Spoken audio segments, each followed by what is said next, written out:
Hi friends, ಎಲ್ಲರೂ ಹೇಗಿದ್ದೀರಾ? ಎಲ್ಲರೂ ಚೆನ್ನಾಗಿದ್ದೀರಾ ಅಂತ ಭಾವಿಸ್ತೀನಿ. ಹಾಗೆ ಇವತ್ತು ಒಂದು 5 ನಿಮಿಷಕ್ಕೆ ರೆಡಿ ಮಾಡೋವಂಥ ಒಂದು ತಿಳಿ ಸಾಂಬಾರು ರೆಸಿಪಿನ ನಾನು ನಿಮ್ಮ ಜೊತೆ ಶೇರ್ ಮಾಡ್ಕೋತಾ ಇದ್ದೀನಿ.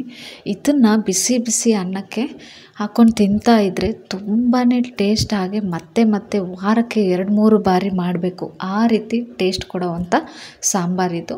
ಹಾಗೆ ಇದನ್ನು ಪ್ರಿಪೇರ್ ಮಾಡೋಕ್ಕೆ 3-4 ಇಂಗ್ರೀಡಿಯೆಂಟ್ಸ್ ಇದ್ದರೆ ಸಾಕು, ತುಂಬಾ ಟೇಸ್ಟ್ ಆಗಿರೋವಂಥದ್ದು. ಬನ್ನಿ ಇದಕ್ಕೆ ಏನೇನು ಬೇಕು ಅಂತ ನಾನು ನಿಮಗೆ ತಿಳಿಸ್ತೀನಿ. ನೋಡಿ, ಬ್ಯಾಡಗಿ ಮೆಣಸಿನ್ಕಾಯಿ ರುಚಿಗೆ ತಕ್ಕಷ್ಟು ತೊಗೊಳ್ಳಿ. ಒಂದು 3 ಜನಕ್ಕೆ ಆಗುವಷ್ಟು ನಾನಿವತ್ತು ಮಾಡ್ತಾ ಇರೋದು. ಒಂದು ಬೆಳ್ಳುಳ್ಳಿನ ತೊಗೊಂಡಿದ್ದೀನಿ, ಫುಲ್ ಗಡ್ಡೆನ ತೊಗೊಂಡಿದ್ದೀನಿ. ಹಾಗೆ ಕಾಳು ಮೆಣಸು, ಜೀರಿಗೆ. ಇದಕ್ಕೆ ಮೇನು ನಾನು ನಿಮಗೆ ತೋರಿಸಿಲ್ಲ ಅನ್ಕೋತೀನಿ, ಹುಣಸೆ ಹಣ್ಣಿನ ರಸ ತೊಗೋಬೇಕು. ನಾನು ಸಾಂಬಾರಿಗೆ ಹಾಕುವಾಗ ಅದನ್ನು ತೋರಿಸ್ತೀನಿ. ನೋಡಿ, ಬ್ಯಾಡಗಿ ಮೆಣಸಿನ್ಕಾಯಿ ನಿಮಗೆ ಖಾರಕ್ಕೆ ಎಷ್ಟು ಬೇಕೋ ಅಷ್ಟನ್ನು ತೊಗೊಳ್ಳಿ. ಕಾಳು ಮೆಣಸು ಕೂಡ ಅಷ್ಟೇ, ಸ್ವಲ್ಪ ಜಾಸ್ತಿ ಹಾಕಿದ್ರೆ ತುಂಬ. ಇದಕ್ಕೆ ಅರ್ಧ ಕಪ್ ಆಗುವಷ್ಟು ತೊಗರಿಬೇಳೆನ ನಾನು ನೆನೆಸಿಟ್ಕೋತಾ ಇದ್ದೀನಿ. ಇದಾದಮೇಲೆ ಒಂದು ಪಾತ್ರೆಗೆ ಮಾಮೂಲಿ ನೀವು ಒಗ್ಗರಣೆ ಕೊಡೋ ಥರ ಒಗ್ಗರಣೆ ಮಾಡ್ಕೊಳ್ಳಿ. ಒಂದು ಸ್ವಲ್ಪ ಎಣ್ಣೆನ ಸೇರಿಸ್ತಾ ಇದ್ದೀನಿ. ಅದಕ್ಕೆ ಸಾಸಿವೆ, ಜೀರಿಗೆ, ಬೆಳ್ಳುಳ್ಳಿ, ಹಾಗೆ ನೀವು ಈರುಳ್ಳಿನೂ ಕೂಡ ಆ್ಯಡ್ ಮಾಡ್ಕೋಬೋದು. ನಾನು ಇದಕ್ಕೆ ಈರುಳ್ಳಿ ಆ್ಯಡ್ ಮಾಡ್ತಾ ಇಲ್ಲ, ನಿಮಗೆ ಟೇಸ್ಟ್ಗೆ ಬೇಕು ಅಂದರೆ ಕೂಡ ಆ್ಯಡ್ ಮಾಡ್ಕೋಬೋದು. ಸಾಸಿವೆ ಹಾಕಿದ್ದೀನಿ, ಅದಕ್ಕೆ ಜೀರಿಗೆ ಹಾಕಿದ್ದೀನಿ, ಬೆಳ್ಳುಳ್ಳಿ ಹಾಕಿದ್ದೀನಿ, ಅದರ ಜೊತೆ ಕರಿಬೇವು ಕೂಡ ಹಾಕಿದ್ದೀನಿ. ಅದಾದಮೇಲೆ ನಾವು ಮಸಾಲೆನ ಏನೇನು ತೊಗೊಂಡಿದ್ದೀವಿ ಮೇಲೆ ತೋರಿಸ್ತಿದ್ದೀನಲ್ಲ, ಇದಿಷ್ಟನ್ನು ಕೂಡ ಡ್ರೈ ಆಗಿ ನಾವು ಫ್ರೈ ಮಾಡ್ಕೋಬೇಕು. ಆಯಿಲ್ ಏನೂ ಹಾಕಬಾರ್ದು, ಆ ರೀತಿ ಫ್ರೈ ಮಾಡ್ಕೋಬೇಕು. ಇಲ್ಲಿ ಫ್ರೈ ಮಾಡಿರೋದು ಮಿಸ್ ಆಗಿದೆ. ನೀವು ಮಾಮೂಲಿ ಬಾಣಲೆ ಎಲ್ಲ ಹಾಕ್ಬಿಟ್ಟು ಫ್ರೈ ಮಾಡ್ಕೊಳ್ಳಿ. ಅದಾದಮೇಲೆ ಅದು ಆರಿದ ಮೇಲೆ ಈ ರೀತಿ ಪೇಸ್ಟ್ನ ರೆಡಿ ಮಾಡ್ಕೊಳ್ಳಿ. ಅದಾದಮೇಲೆ ಒಗ್ಗರಣೆಗೆ ರೆಡಿ ಮಾಡಿದ್ದೀವಲ್ಲ, ಅದರಲ್ಲಿ ಈ ಪೇಸ್ಟ್ನ ಹಾಕಿಬಿಟ್ಟು ಚೆನ್ನಾಗಿ ಮಿಕ್ಸ್ ಮಾಡಿ. ಮಿಕ್ಸ್ ಮಾಡಿದ ಮೇಲೆ ಲೋ ಫ್ಲೇಮಲ್ಲಿ ಹಾಗೆ ಬಿಟ್ಟಿರಿ, ಸ್ವಲ್ಪ ಆಯಿಲೆಲ್ಲ ಬಿಟ್ಕೊಳ್ಳುತ್ತೆ. ಅದಾದಮೇಲೆ ತೊಗರಿಬೇಳೆನ ನಾನು ನೆನೆಸಿಟ್ಕೊಂಡಿದ್ದೀನಲ್ಲ, ಅದನ್ನು ಫುಲ್ಲು ಸ್ಮ್ಯಾಶ್ ಆಗೋ ಥರ ಬೇಯಿಸ್ಕೋಬೇಕು. 4-5 ವಿಷಲ್ ಹಾಕ್ಸಿದ್ರೆ ಸಾಕು. ಮೊದಲೇ ಬೇಳೆನ ನೆನೆಸಿಟ್ರೆ 3 ವಿಷಲ್ ಹೊಡೆಸಿದ್ರೆ ಇಷ್ಟು ನುಣ್ಣಗೆ ಆಗುತ್ತೆ. ಇಷ್ಟನ್ನು ನಾನು ಚೆನ್ನಾಗಿ ಮಿಕ್ಸ್ ಮಾಡಿಕೊಂಡು ಇದನ್ನು ಕೂಡ ಆ ಸಾಂಬಾರಿಗೆ ಹಾಕೋದು. ಸಿಂಪಲಾಗಿ ದಿಢೀರಾಗಿ ಮಾಡ್ಕೋಬೋದು. ಇದನ್ನು ತಿಳಿ ಸಾರು ಅಂತಲೂ ಹೇಳ್ಬೋದು. ಟೇಸ್ಟೆಲ್ಲ ಸೇಮ್ ರಸಮ್ ಥರನೇ ಇರುತ್ತೆ, ತುಂಬಾ ಟೇಸ್ಟಾಗಿರುತ್ತೆ.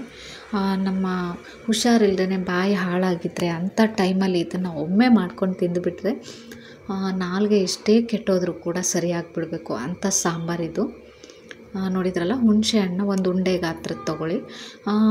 ಮತ್ತು ಹೇಳಬೇಕು ಅಂದರೆ ಯಾವ ರೀತಿ ನಿಮಗೆ ಎಷ್ಟು ಹುಳಿ ಬೇಕು ಅಷ್ಟನ್ನು ನೀವು ಹಾಕ್ಬಹುದು. ನಾನು ಜಾಸ್ತಿ ಹುಳಿ ಮಾಡೋಕ್ಕೆ ಹೋಗಲ್ಲ, ಖಾರಕ್ಕೆ ತಕ್ಕಷ್ಟು ಹುಳಿ ಹಾಕಿ ಅಷ್ಟೇ. ಇದನ್ನು ಕೂಡ ಸೇರಿಸ್ಕೊಂಡು ಚೆನ್ನಾಗಿ ಮಿಕ್ಸ್ ಮಾಡ್ಕೊಳ್ಳಿ. ಸ್ವಲ್ಪ ಹೊತ್ತು ಕುದೀಲಿ. ಅದಾದಮೇಲೆ ನಿಮಗೆ ಇದು ಎಷ್ಟು ತೆಳು ಬೇಕು ಸಾಂಬಾರು ಅಷ್ಟು ತೆಳು ಮಾಡ್ಕೊಳ್ಳಿ. ಯಾಕಂದರೆ ತುಂಬ ತೆಳು ಮಾಡ್ಕೊಳ್ಳಿ, ಯಾಕಂದರೆ ಸ್ವಲ್ಪ ಹೊತ್ತು ಬಿಟ್ಟಿದ ಮೇಲೆ ಅದು ಆರ್ತಾ ಬಂದಾಗ ಸ್ವಲ್ಪ ಗಟ್ಟಿ ಆಗ್ತಾ ಬರುತ್ತೆ. ಯಾಕಂದರೆ ನಾವು ತೊಗರಿಬೇಳೆ ಹಾಕಿದ್ದೀವಲ್ಲ, ಅದಕ್ಕೋಸ್ಕರ. ಇದಕ್ಕೆ ರುಚಿಗೆ ತಕ್ಕಷ್ಟು ಉಪ್ಪನ್ನು ಸೇರಿಸ್ಕೊಳ್ಳಿ. ಇಷ್ಟೇ ಸಿಂಪಲ್ಲಾಗಿ ಈ ರೆಸಿಪಿನ ಒಮ್ಮೆ ಟ್ರೈ ಮಾಡಿ ನೋಡಿ, ಆವಾಗ ನೀವು ಹೇಳ್ತೀರಾ ಹೌದು ತುಂಬಾ ಟೇಸ್ಟಾಗಿ ಬಂದಿತ್ತು. ಹಾಗೆ ಇದು ರೇಷನ್ ಅಕ್ಕಿಗೆ ತುಂಬಾ ಚೆನ್ನಾಗಿರುತ್ತೆ. ಯಾರಾದರೂ ರೇಷನ್ ಅಕ್ಕಿ ಮಾಡ್ಕೊಂಡು ತಿನ್ನೋರಿದ್ದರೆ ಅದಕ್ಕೂ ಕೂಡ ಹಾಕ್ಕೊಂಡು ತಿಂದು ನೋಡಿ, ತುಂಬಾ ಟೇಸ್ಟಾಗಿರುತ್ತೆ. ಇಲ್ಲಾಂದರೆ ನೀವು ಮಾಮೂಲಿ ಯಾವುದೇ ರೈಸ್ಗಾದರೂ ಕೂಡ ಓಕೆ, ತುಂಬಾ ಟೇಸ್ಟಾಗಿರುತ್ತೆ, ತುಂಬಾ ರುಚಿಯಾಗಿರುತ್ತೆ. ದಿಢೀರಂತ ನಾವೇನಾದರೂ ಸಾಂಬಾರು ಮಾಡ್ಕೋಬೇಕು, ಟೈಮ್ ಇಲ್ಲ ಅನ್ನೋ ಟೈಮಲ್ಲಿ ಈ ಸಾಂಬಾರು ಮಾಡಿದ್ರೆ ಇದನ್ನು ಹೇಗೆ ಮಾಡಿದ್ರಿ ಅಂತಲೂ ಕೇಳೋರು ಇರ್ತಾರೆ, ಅಷ್ಟು ಚೆನ್ನಾಗಿ ಟೇಸ್ಟ್ ಕೊಡೋವಂಥ ಸಾಂಬಾರಿದು. ಇದಕ್ಕೆ ನೀವು ಕೊತ್ತಂಬರಿ ಸೊಪ್ಪನ್ನ ಹಾಕ್ಕೊಂಡು ಒಂದು ಚೆನ್ನಾಗಿ ಕುದಿ ಬರಲಿ ಅಷ್ಟೊತ್ತು ಕುದಿಸಿ.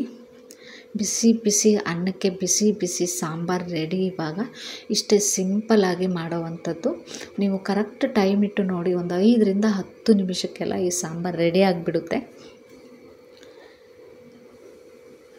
ನೋಡಿದ್ರಲ್ಲ, ಇಷ್ಟು ತೆಳ್ಳಗಿದೆ ಇವಾಗ ಸಾಂಬಾರು. 1-2 ಕುದಿ ಬಂದಮೇಲೆ ಇದು ಆರಕ್ಕೆ ಹಾಗೆ ಬಿಟ್ಟರೆ ಒಂದು ಅರ್ಧ ಗಂಟೆ ಆದಮೇಲೆ ತೀರಾ ಸ್ವಲ್ಪ ಗಟ್ಟಿಯಾಗಿಬಿಡುತ್ತೆ. ನೋಡಿ ಎಷ್ಟು ತೆಳ್ಳಗೆ ಮಾಡಿದ್ದೀನಿ ನಾನು. ಅದಾದಮೇಲೆ ಸ್ವಲ್ಪ ಹೊತ್ತು ಆರಿದ ಮೇಲೆ ಯಾವ ರೀತಿ ಆಯಿತು ಅಂತ ಅದನ್ನು ಕೂಡ ನಾನು ನಿಮಗೆ ತೋರಿಸ್ತಾ ಇದ್ದೀನಿ. ತುಂಬ ಗಟ್ಟಿಯಾಗುತ್ತೆ. ನಿಮಗೆ ತುಂಬ ಗಟ್ಟಿ ಬೇಡ ಅಂದರೆ ಇನ್ನೂ ಸ್ವಲ್ಪ ನೀರು ಹಾಕ್ಕೊಂಡು ಕುದಿಸ್ಕೋಬೋದು.